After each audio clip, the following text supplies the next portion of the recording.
Yeah, there he is. That's legendary actor William Shatner in Zero Gravity on a Flight to Space. That was back in October of 2021.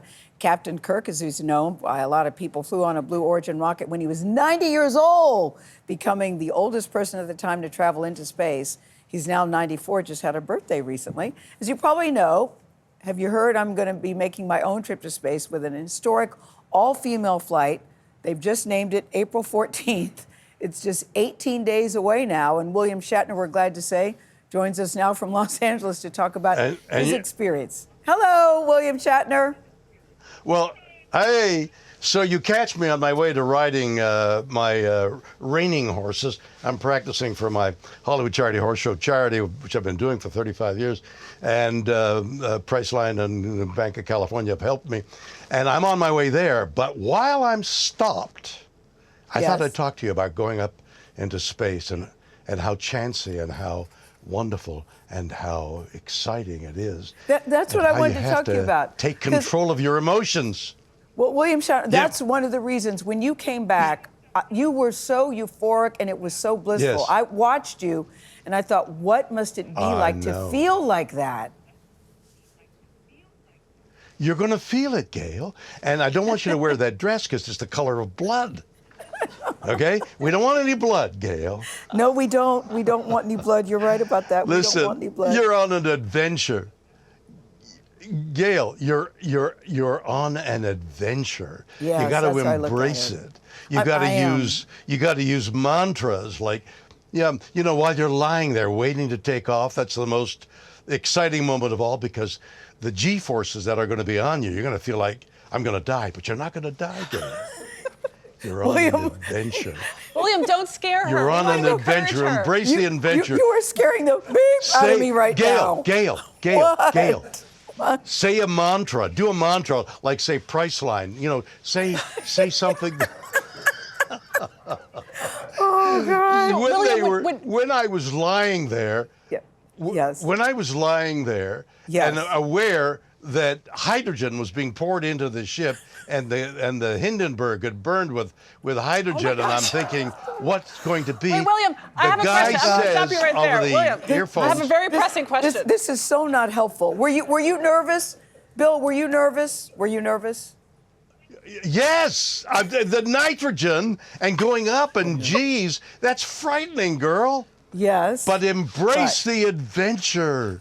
Embrace it. You're on an exciting trip that you'll never do again. I mean, you're going to live through it, and you'll be fine. But you got to say the mantra, like say Priceline every so often. Just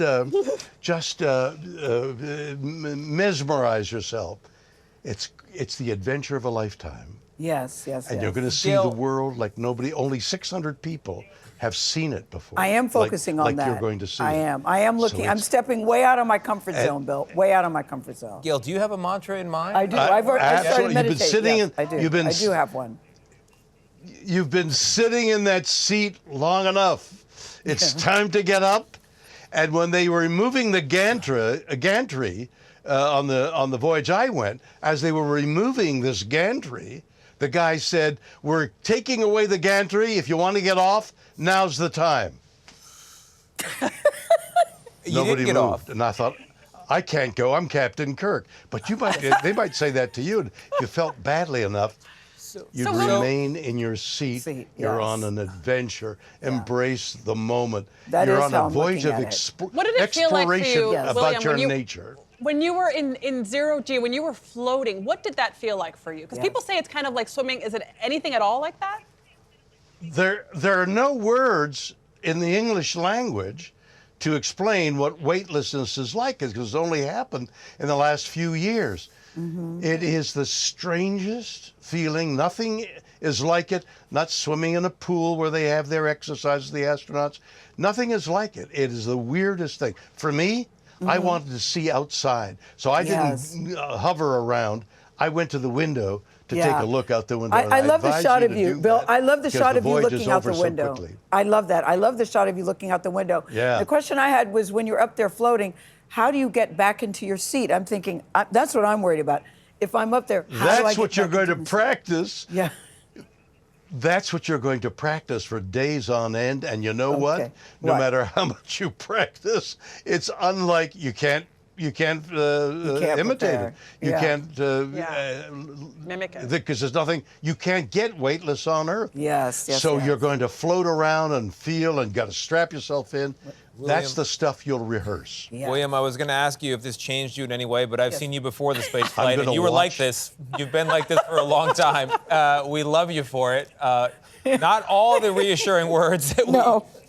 we No, wanted no, you to say no. to Gayle, but you did give us Just some don't wear that. inspiration. Just don't wear that dress, Gayle. Oh, and there's one more thing. Yes. There's one more thing.